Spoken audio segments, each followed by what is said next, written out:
मुंबईत जनआक्रोश मोर्चाला सुरुवात. संतोष देशमुख आणि सोमनाथ सूर्यवंशींच्या न्यायासाठी मोठं जनआंदोलन. मुंबईतील मेट्रो सिनेमा ते आझाद मैदान मोर्चा. मारेकऱ्यांना फाशीची शिक्षा देण्याची मागणी.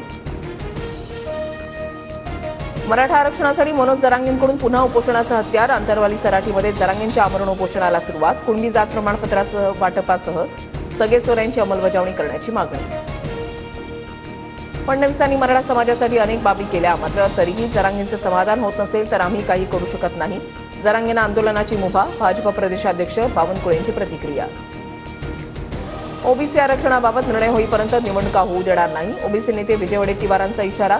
स्थानिक स्वराज्य संस्थांमध्ये साधारणतः 50,000 जागा ओबीसींच्या असल्याचीही माहिती. अमित शहा लवकरच एकनाथ शिंदेंना जमाल गोटा देतील. महाराष्ट्राला लवकरच शिंदेंच्या शिवसेनेतून तिसरा उपमुख्यमंत्री मिळणार. संजय राऊतांचा पुन्हा दावा. मुख्यमंत्री देवेंद्र फडणवीस दाऊस दौऱ्यावरून मुंबईमध्ये परतले. रायगडसह नाशिकच्या पालकमंत्री पदाबाबतचा तिढा सुटण्याची शक्यता. शिवसेनेतील नाराजीवर शिंदे फडणवीसांमध्ये चर्चा होणार असल्याची माहिती.